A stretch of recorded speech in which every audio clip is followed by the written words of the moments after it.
Welcome to your October 2022 General Tarot reading. It's Raina here.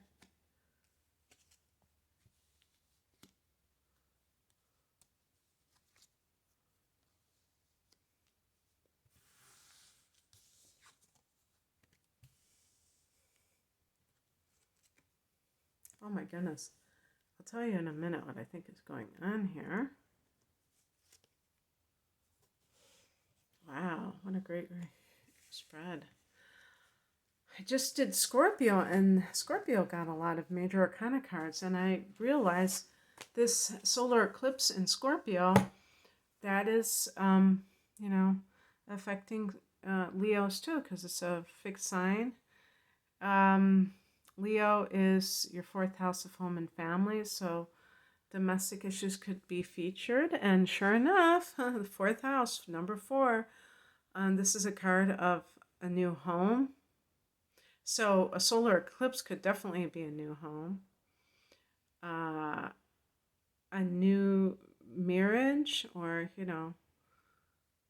relationship that is a domestic partnership. But there's joy surrounding this. This is fire energy. You're fired up about it.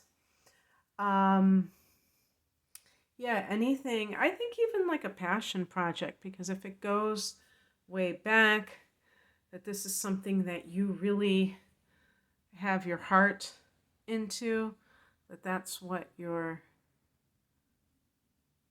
manifesting. And remember that the eclipse energy might even be felt in September when I'm recording this, or later in 2022. The past position, this is your card, hence the lion. And the strength card is about what came into my mind right now is coming back, getting back.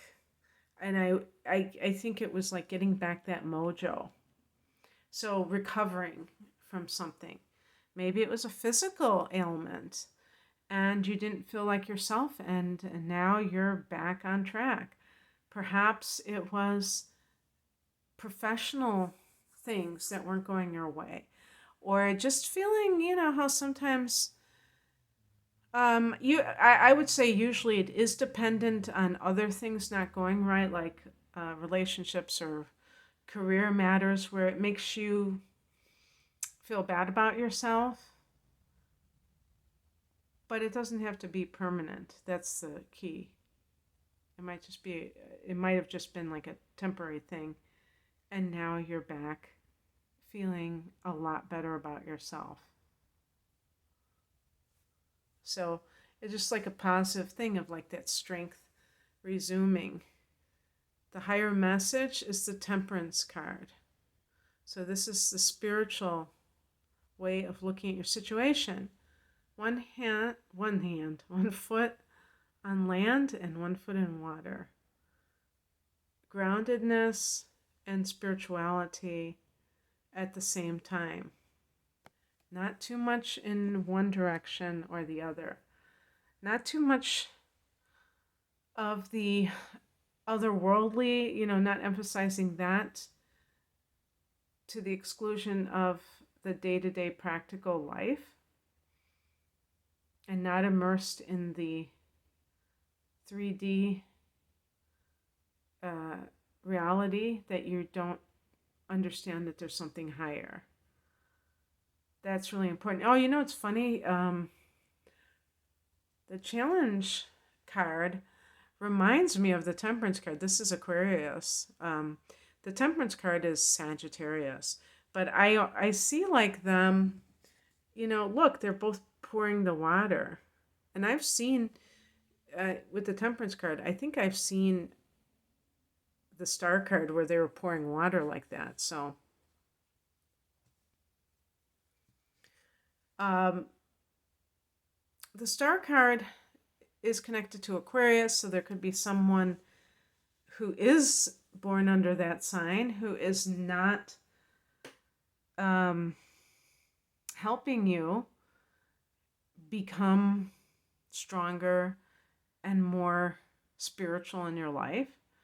It could be that The Star card is connected to having faith in the unseen forces that guide us.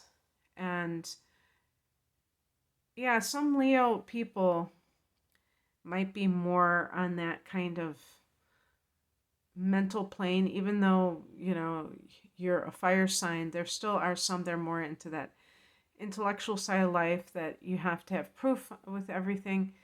And therefore, they might see this kind of belief as wishful thinking or unscientific or, superstitious. And,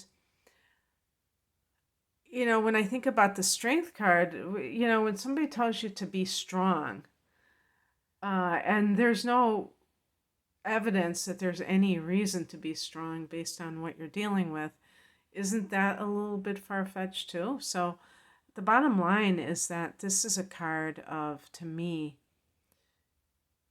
being able to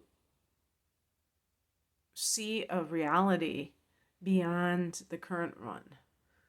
That something is possible for you. Maybe it's not possible in this moment, but it will be at some time. That's what faith to me really is. What's coming in is connected to the Empress. So just like the Four of Wands is a card of, can be a card of like happy home life, but not just by yourself necessarily, maybe having a family. The Empress can be the Earth Mother energy. It can be indicating a pregnancy, indicating a creative project, indicating abundance. And that's coming in for you. Definitely with the solar eclipse in the 4th house, anything domestic related. I mean, maybe it's even your mother. When I read the Empress, I don't think of somebody's mother though. I think of their gestation period, or their, what they're going to birth in their life. And so it has nothing to do with chronological age, because I did get somebody once who said, oh, well, you're always saying about being married or having children and stuff. And that's the only reason that I say that, is because that is going to be the norm. It's not going to be everyone, though. I realize that. I get people that maybe retired, and they're just not even into their career anymore. But all of these things can be applied to other areas. Even if you don't have a career currently, the Empress can be about what kind of creative projects that you plan to birth. There's no expiration date on a person being creative. And that's the beauty part of creativity, is that you might have this illustrious career in another field and you've always wanted to paint, or you always wanted to write a novel. Well, there's no one that's going to stop you because you're X age, And the outcome is such a great card. The Ace of Wands, fire energy, loves new beginnings because it just signals expansion. It's not just the same old, same old. And also, this is, to me, this is like a passion project. It's something that you are just very eager to get started. Maybe it is like your own business. There's whatever it is, it makes you feel like you're free. That's one of the hallmarks of fire energy, is feeling free. And anything that feels like constricting or constrictive, that's not for you. That's not what you're into. So you're raring to go. There's something that you really want to put into motion, to birth. And yeah, so that's great. And that's what I have for you, Leo. I hope that this resonated. If you would like a private reading, the link is below. Take care. Bye.